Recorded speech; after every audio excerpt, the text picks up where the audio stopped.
Hindi ba't parang iba na ang daan na tinatahak natin? Tila ba nawawala ang dating alaala natin? Mga alaalang hindi sukat akalain na magbabago sa paglipas ng panahon natin. Oo, mayroon naman tayong mga alaala ngayon. Ngunit hindi na maihahalin tulad noon sapagkat pamumuhay natin ay naimpluwensyahan ng mga makabagong henerasyon. Ngunit huwag mabahala, ito ay maaaring maalala. Mula sa simpleng pagbisita, ito'y mababalikan na. Ito na, bagong taon na, parating na ang mga bagong pag-asa. Pag-asang hindi natin inaakala na magbubunga ng himala. Samahan niyo kami sa bagong lakbay, tumuklas ng mga bagong bagay patungo sa sikat na bahay ni Jose Rizal na buhay. Siya lamang ang bayaning ating tinatangi mula sa mga nobelang sadyang katangi-tangi. Maging paglaban sa mga Espanyol noon na kahit sino ay maaalala pa sa hanggang ngayon. Sabay-sabay tayong matuto sa kwento na mayroon ito. Bigyang pansin ang bawat simbolo nang malaman ang totoo. Ito na, magsisimula na ang yugto ng pagkatuto. Libutin at suriin ang munting bahay na bato. Buhayin ang natutulog na panahon at muling ibalik ngayon.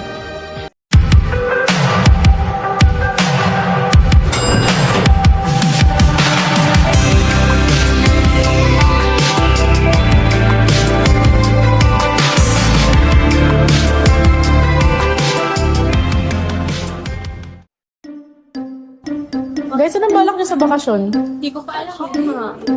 Hindi ko alam. Ay, bala. Bakit hindi kaya tayo magala? Hindi ba't parang ang saya nun? Oo nga, mukhang masaya yan. Pero saan naman tayo pupunta? Ito oh, mukhang maganda rito. Saan yan? Sa Rizal Shrine, sa Calamba, Laguna.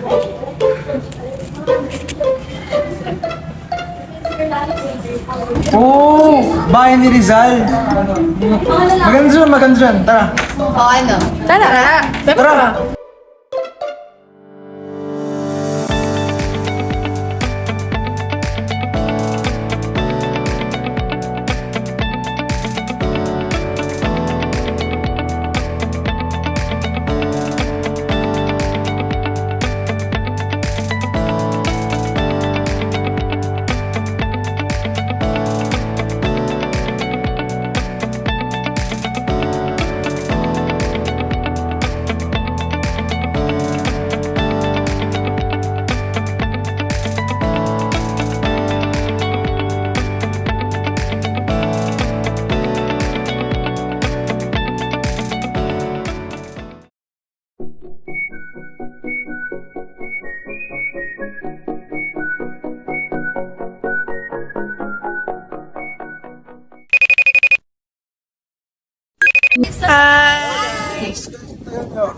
Sana kayo?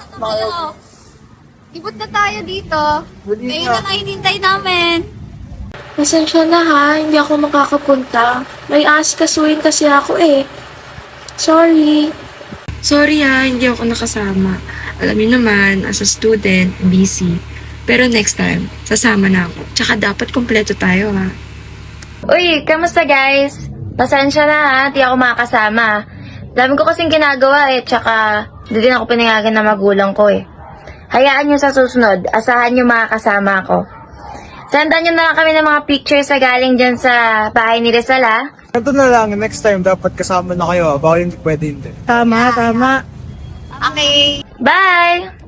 Bye, gala na kami, hindi kayo kasama.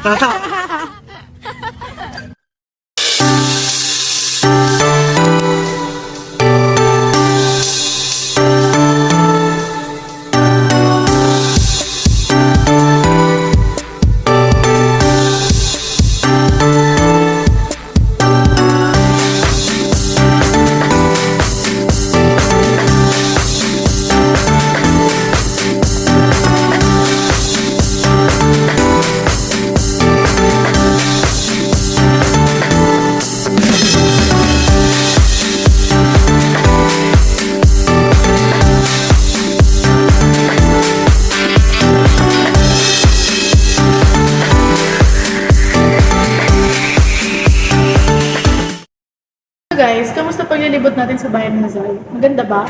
Oo, sobrang ganda at ang dami kong natutunan sa naging buhay at pamumuhay ni Rizal noon. Mula sa estruktura pa lamang ng bahay niya at ang mga talaang nakapaskil dito at saka yung mga statwa na talagang sumisimbolo sa buhay niya. Tama ka dyan. Ang ganda at ang hahalaga rin pala ng mga gamit na mayroon dito. Museum, panigurado dayuhin to ng mga turista.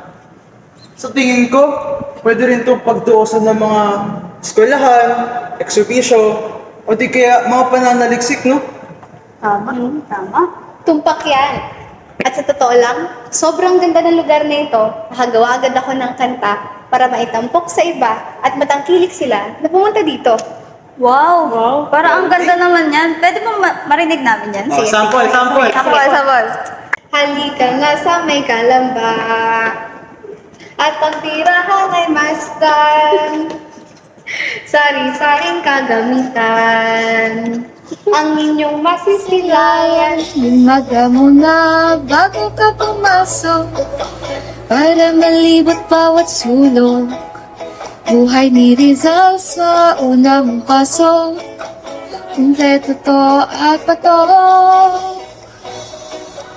Mga sari-saring talaan ng kanyang binyag at tirahan.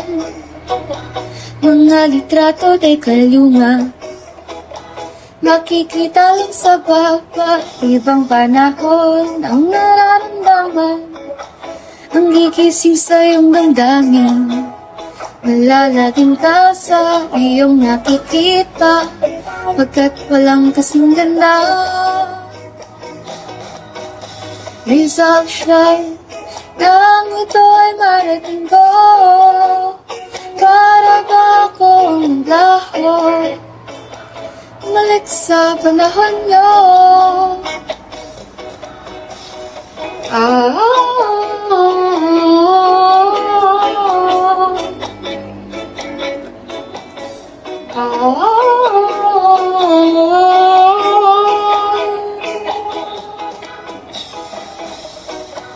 Malawak na hapagkainan at salang napakaganda. Ito ang puso ng tirahan na makikita sa taas. Naliklato ng mga kapatid at tulugan ng mga bata. Ito ang kusina, pati ang kubeta, maging malalim na balon. Bakuran na malakit maganhawa, nandito ang playhouse mo at pagkabatang estatwa. Rizal Shrine, nang ito ay marating ko. Sobrang daming meron dito, makaluma at bago.